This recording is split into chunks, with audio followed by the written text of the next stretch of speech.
Ne diyor doktorlar? İyi olacağını söylüyorlar anne.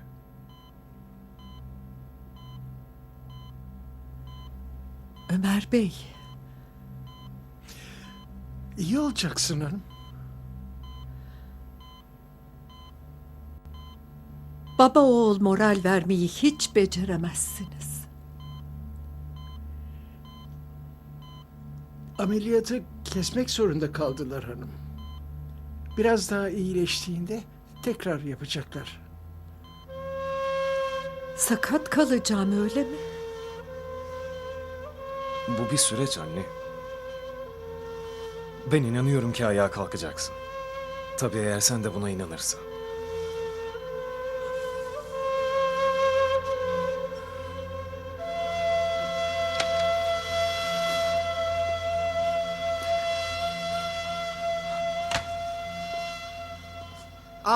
Yine mi ağlatıyorsunuz annemi?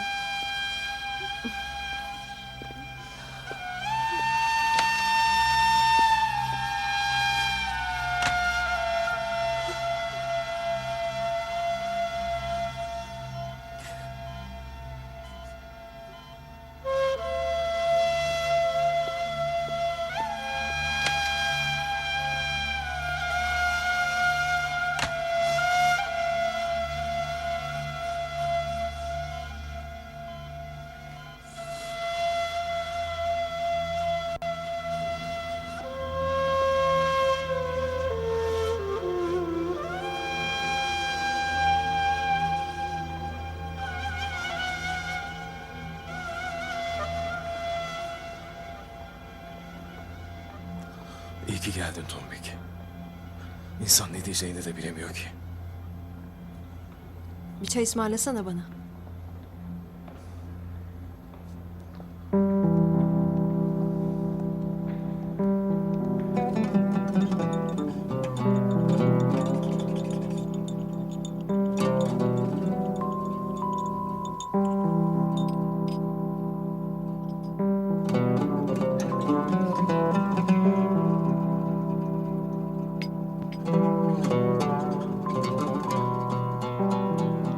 Hep birlikte mücadele edeceğiz. Nazife anneye ben bakarım. Zaten vaktim çok. Bakmak mesele değil. Annem bu hali nasıl kabul etsin? Annen zamanında senin ölümünü kabul etmiş kadın.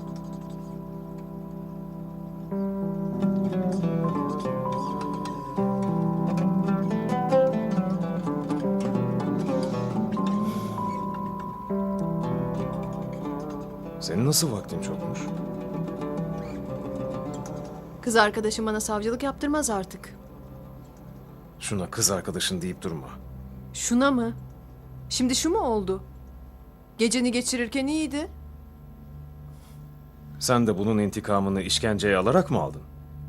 Hukuk hukuk diye ömrümü ye. Kafan attı mı hukuk dışına çık. Ne işkencesi? İki korktu diye işkence mi oldu? Ben daha konuşmadım. Ama Davut Tataroğlu beni aradı. Sana da Alper'e de öfkeli. Neyse, bir şekilde hallederiz, sen rahat ol. Rahatım zaten. Ferit'ten de ayrıldım, haberin olsun. O nereden çıktı şimdi? Benim korkak adamla işim yok. Hayda. Kim alacak ki şimdi seni? Anca bulmuştuk bir acemi.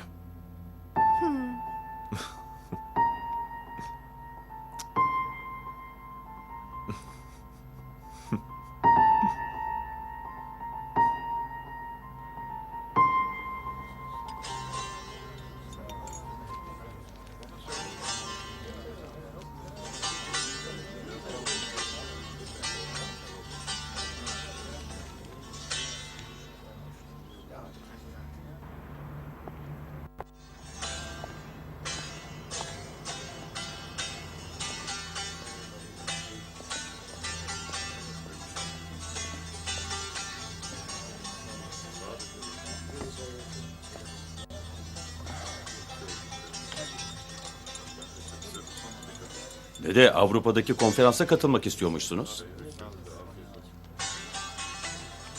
Sen Almanya'da yaşayalı yolumuzun edep erkenini unutmuşsun. Onlar eskide kaldı. Bunlarla insanımızı uyuttunuz. Bunlar dediğin sevgi, saygı, muhabbet. Bunlar olmazsa biz olmayız. Artık biz diye bir şey yok. Siz ayrı, biz ayrı. Biz bizi biliyoruz da siz kimsiniz? Biz gerçek Alevileriz.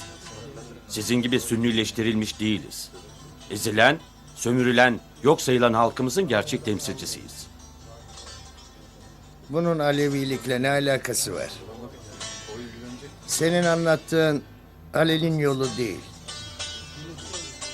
Siyasetin yolu. Sizin izinden gittiğiniz Ali tarihte kalan bir şahsiyet. Biz bütün ezilenleri, bütün sömürülenleri temsil ediyoruz. Siz Avrupa'daki konferanslarınızda bunları mı anlatıyorsunuz? Muhammedsiz, Ali'siz yeni bir Alevilik oluşturmaya çalışıyorsunuz. Bizi de bu yüzden o konferanslarınızdan dışlamaya çalışıyorsunuz. İnsanınıza yeter efsane, menkıbe, masal anlattığınız. Sizin söylediklerinizin bugün karşılığı yok. Biz dilimizin döndüğünce Ali'nin ve evlatlarının himmetiyle her zaman devam edeceğiz anlatmaya. Sen Ali'nin himmetine güvenip mi böyle konuşuyorsun? Yoksa Zülfikar'a mı? Zülfikar zaten Ali'nin kılıcı. Kılıç devri bitti dede. Şimdi kurşun devri. Bir kurşun ikinizi birden bitirir. O kurşun sana değsin istemiyorsan Zülfikar'dan vazgeç. Ben vazgeçsem Zülfikar benden vazgeçmez. Dede, sen Zülfikar ağayı ve ailesini düşkün ilan edeceksin. O zaman göreceğiz senden vazgeçer mi, vazgeçmez mi?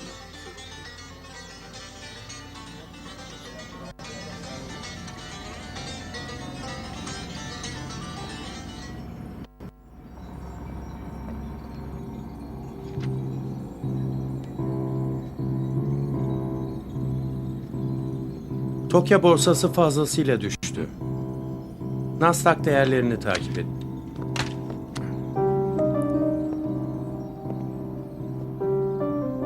İkinizi bir arada görmem iyi oldu.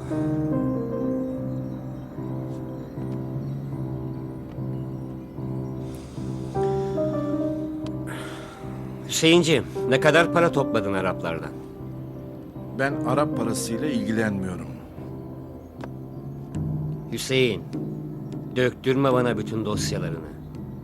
Kaç milyar dolar para Türkiye'ye girdi? Bunların çoğu Barış'ın ve senin elinden sisteme girdi. Ülkemize döviz sokuyoruz Sayın Müsteşarım. Bana ödül vereceğinize kızıyorsunuz. Hüseyinciğim, seninle uzun uzun bu konuyu konuşacağız. Bu paralar benim söylediğim kişiler hariç kimsenin hesabına girmeyecek. Senin de haberin olsun Barış. Bu iş çok can yakar. Ünsal Bey, bu konuyu aramızda halledelim. Bu öyle aramızda halledilecek bir mesele değil. Seni de beni de bitirir.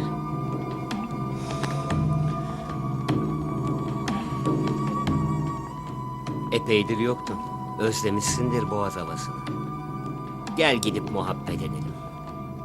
Bakalım Libya'da, Mısır'da neler oldu? Hı?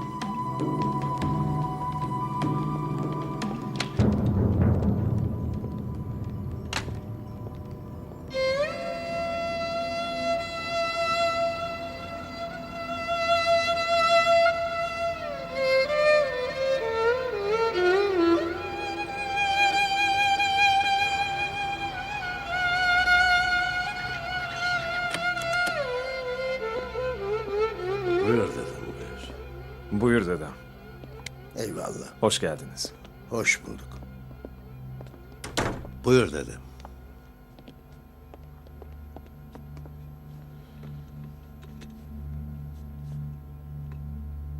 Kusura bakma Can Polat.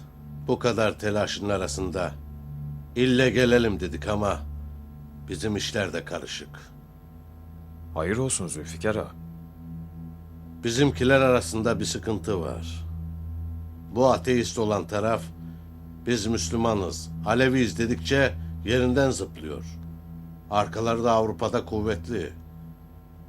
Dedeye diyorlarmış ki, Zülfikar'a düşkün ilan edeceksin. Tehdit mi ediyorlar dede? Can Polat, sen artık yabancımız değilsin. Tehdit etmeden ediyorlar.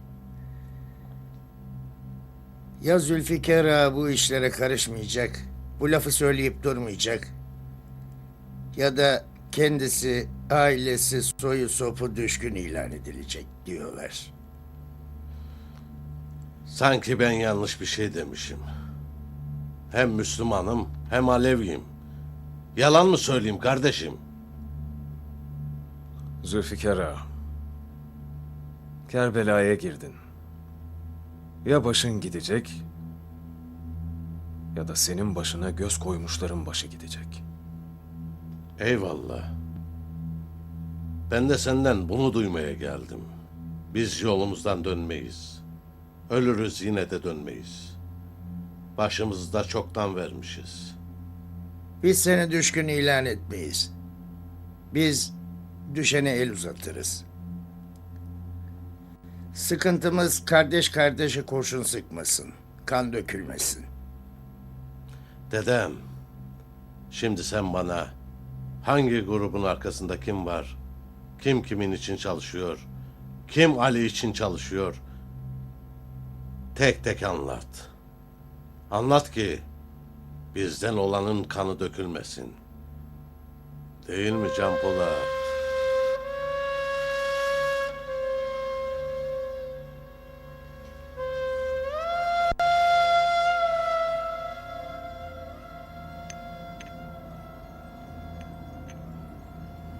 Avrupa'da bizim dedemizle büyük işler yaptınız.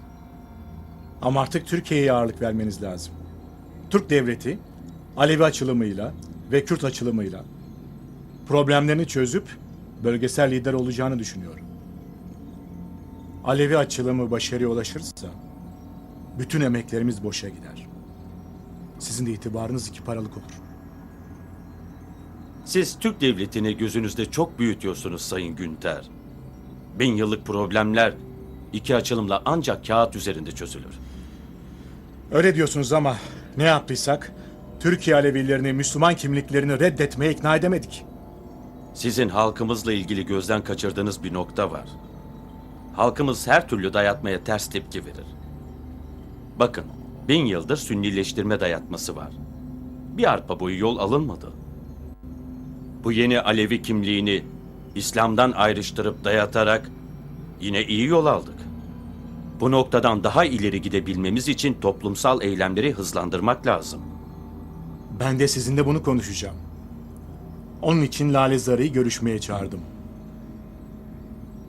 Bugün burada iki açılımı da toprağa gömeceğiz. Efendim Lale Zara geldi. Alın içeri. Buyurun efendim.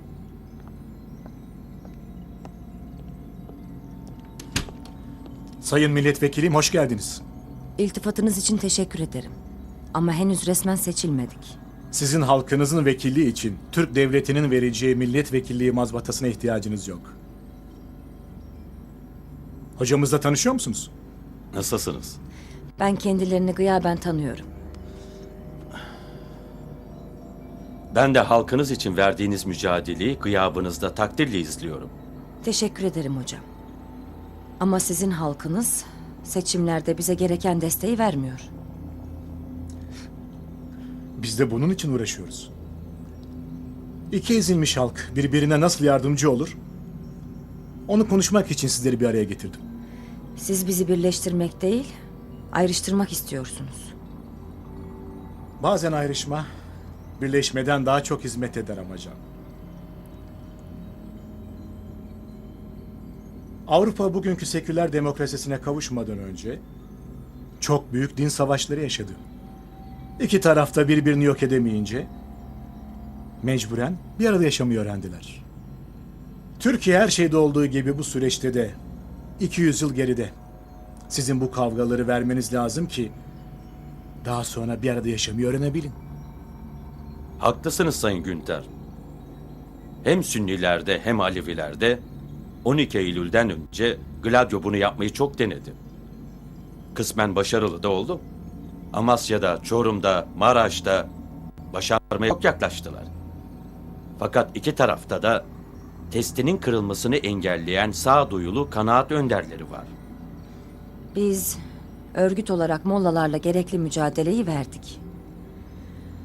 Ama profesör ve ondan önceki Marksist Aleviler kendi halkını bu konuda ikna edemediler. Biz kendi mollalarımızı devirdik. Ama onlar dedelerine kıyamadılar. Onlar kıyamıyorsa siz kıyın. Size en başta söylediğim gibi iki halkın birbirine yardımcı olması lazım.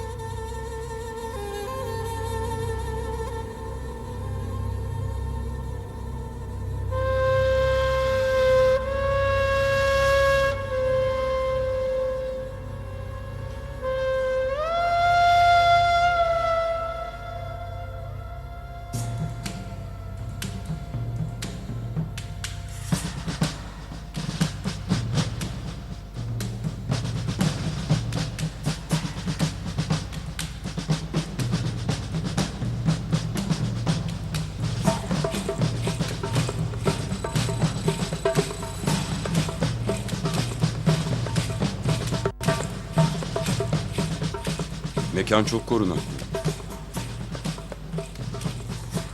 Bahçeye havadan indirme yapmazsak çatışma uzayabilir. Hem kaybımız artar hem de şehrin içinde böyle uzun bir çatışmayı göze alamayız. Haklısın. Fakat helikopter sesini duyup tedbir alacaklardır. Onları uykuda yakalarsak vakit kazanabiliriz. Operasyon için uygun zamanı bekleyeceğiz. Bir tim havadan iner. 2 tim de dışarıdan. Buradan yaklaşıp destek verir. İndirme yapan tim güvenli bir koridor oluşturunca içeri girip imha edeceğiz. Ersoy Ulubey ölmeyecek. Kesin talimat var. Canlı ele geçirilecek.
Şamir'e söyle, sakın beni atlatmaya kalkmasın.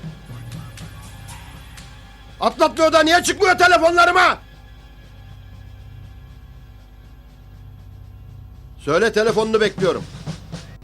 Çok geç olmadan bana geri dönsün. Yoksa pişman olacak.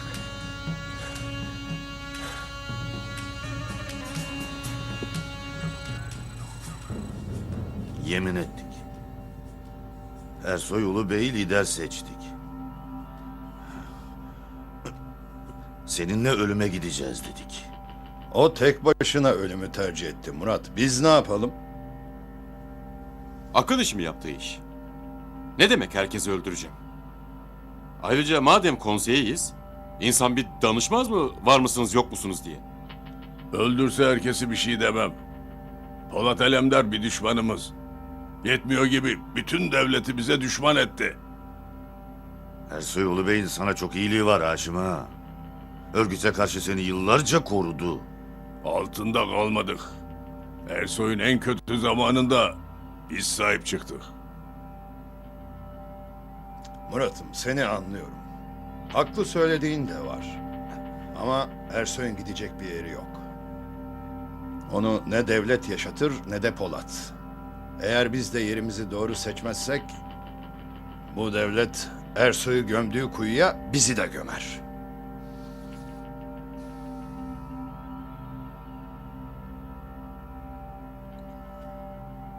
Ersoy Ulu Bey'in bende çok büyük parası var. Eğer Ulu Bey ölürse hepimiz servetimize servet katarız.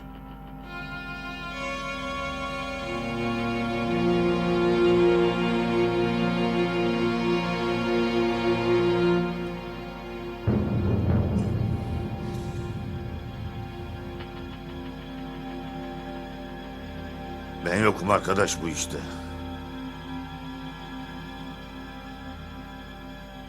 Hiçbiriniz kalıbınızın adamı değilmişsiniz.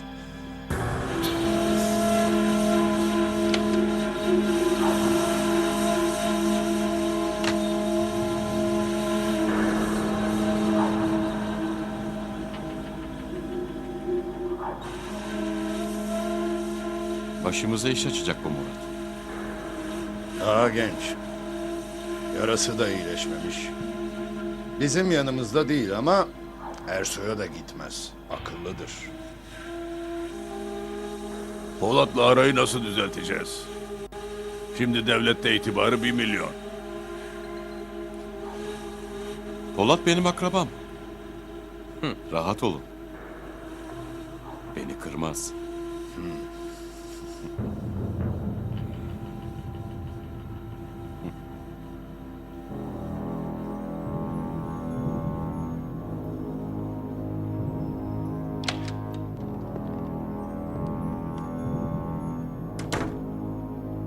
Sayın Başbakanım, Aron Feller ve Günter Lippmann davetinize icabet etmek üzere yolda olduklarını bildirdiler. Şamir? Efendim, Şamir Herbon bir toplantıya katılmak üzere İsrail'e gitmiş. Döner dönmez davetinize icabet edeceklerini bildirdiler.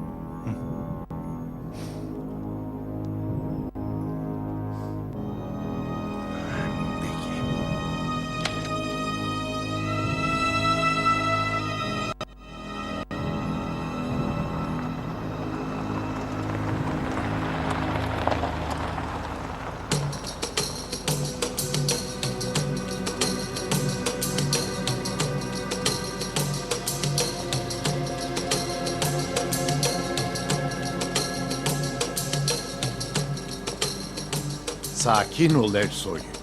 Kimsenin seni sattığı yok. Operasyon başarılı olmadı diye bizi suçlayamazsın. Biz sana her türlü desteği verdik. Seni fellerin üstünden biz kurtarmadık mı? Niye satalım seni? Nereden bileyim? Nereden bileyim başından beri bunu planlamadığınızı? Belki de Türk hükümetine sizinle uzlaşmaları için bir mesaj verdiniz.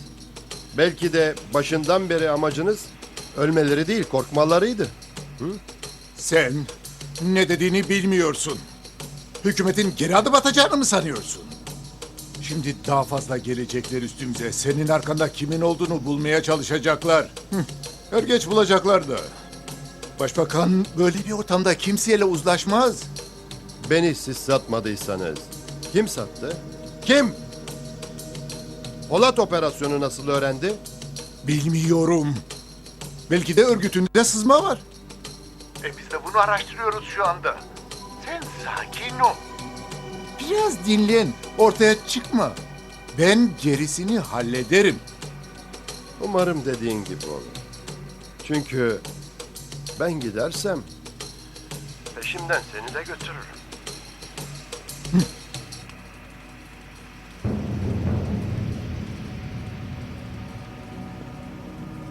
Ne yapmam emredersiniz efendim? Türkler Ersoy'u yok etmek için operasyon yapmaya hazırlanıyorlar.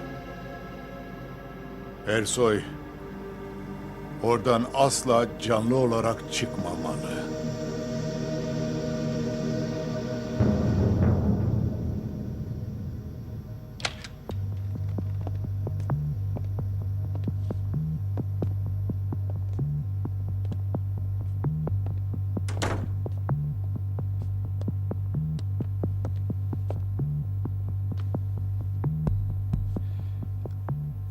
Büyük geçmiş olsun. Ne zamandır gelmek istiyordum. Başınız kalabalıktır diye gelmedim.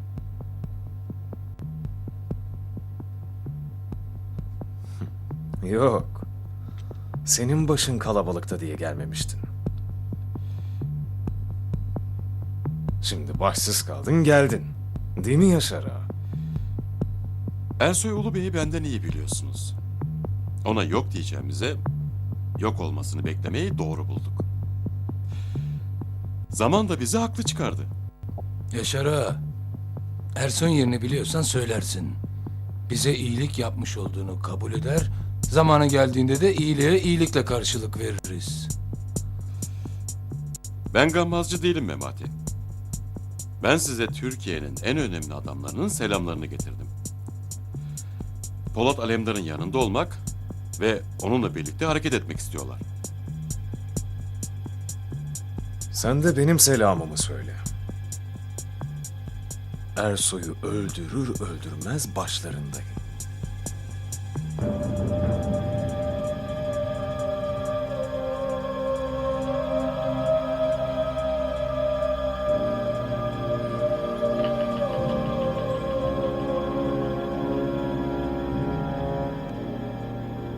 Öncelikle geçmiş olsun dileklerimi kabul edin lütfen. Öğrendiğime göre bir suikastten kıl payı kurtulmuşsunuz. Böyle bir terör eylemi bizi son derece üzdü ve kızdırdı. Amerika Bin Laden'i yok ettiğini dünyaya deklare ediyor. Ama dünyanın her yerinde yeni teröristlere ve terör eylemlerine davet çıkartıyor. Sizi çok iyi anlıyoruz Sayın Başbakan. Böyle bir terör eylemini hükümetimizin nefretle kınadığını bilmenizi isterim. Teröre karşı olan savaşınızda Birleşik Devletler'in yanınızda olduğunu bir kez daha belirtmek istiyorum Sayın Başbakan. Eğer bu savaşınıza herhangi bir şekilde katkı sağlamamız mümkünse lütfen söyleyin. Açıkçası böyle bir eyleme başka bir devletin desteği olmadan kalkışabileceğini pek sanmıyorum. Dolayısıyla bu konuyu derinlemesine araştırıyoruz. Bir devletin bu eyleme ya da Ersoy Ulubey'e destek verdiğine dair elimize somut kanıt geçmesi halinde hangi devlet olursa olsun bunu savaş sebebi sayacağız.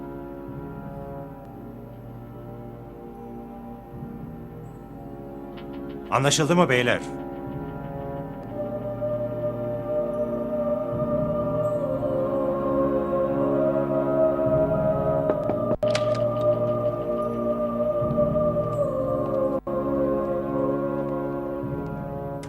Buldunuz mu Ersoy'un yerini?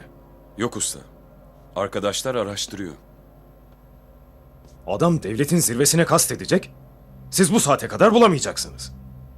Adam hücre yapılanmasına gitmiş. Kimse kimseyi tanımıyor. Usta gitti adamın mekanını taradı. O buluyor da siz nasıl bulamıyorsunuz?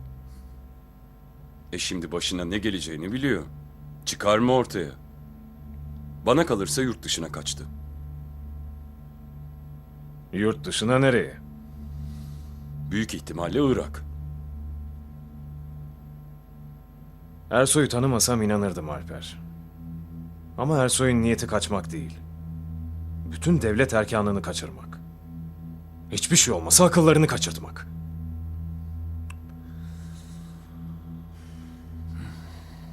Neyse sen bir şey bulursan haber ver olur mu? Usta, bana karşı bir şüpheniz mi var? Bir ömür şüphe edeceğimi bir saniye yas tutarım geçer gider Alper. Eyvallah usta. Görüşürüz.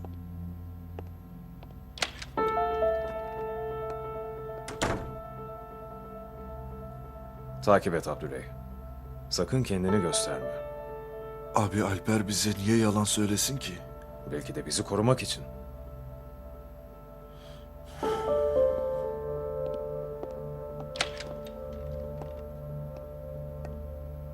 Bunlar kesin Ersoy'u içeri atma peşindeler, kesin. Rahat ol. Rahat ol.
Senin burada ne işin var?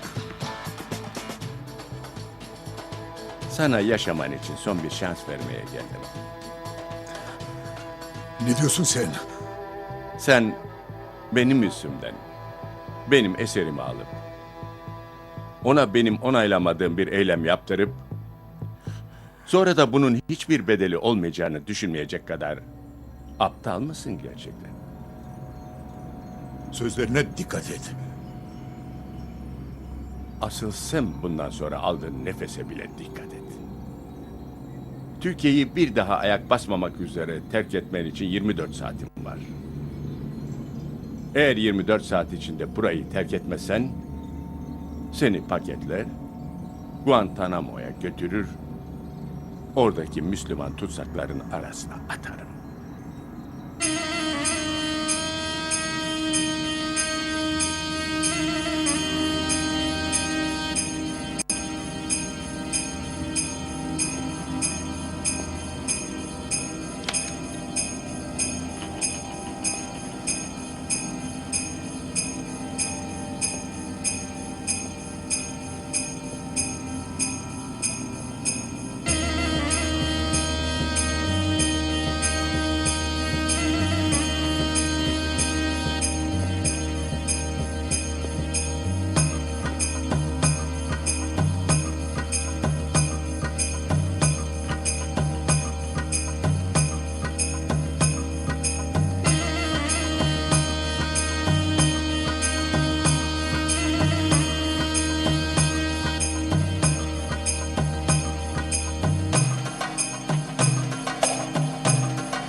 Efendim biz hazırız.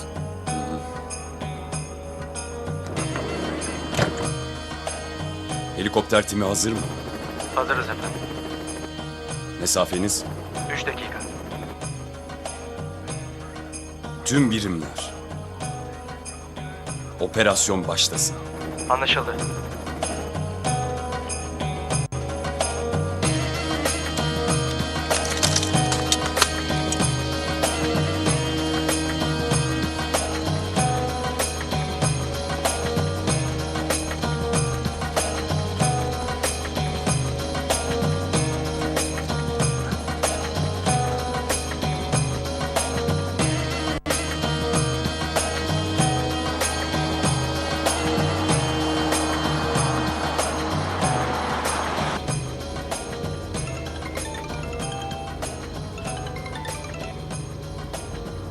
Abi bunlar operasyon yapacaklar. Yola çıktık Abdüley. 10 dakikaya oradayız. Tamam abi. Ne olmuş usta? Operasyona başlamışlar mı? Hayır ama umarım yetişiriz.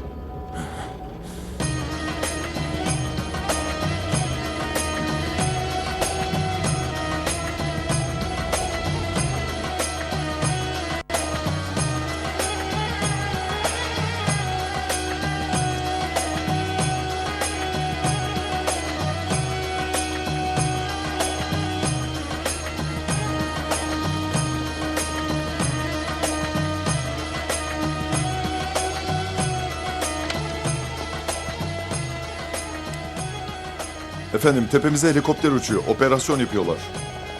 Herkes çatışma pozisyonunu alsın. Baş üstüne. Beni buradan canlı çıkaracak adam daha yaratılmadı. Gelsin de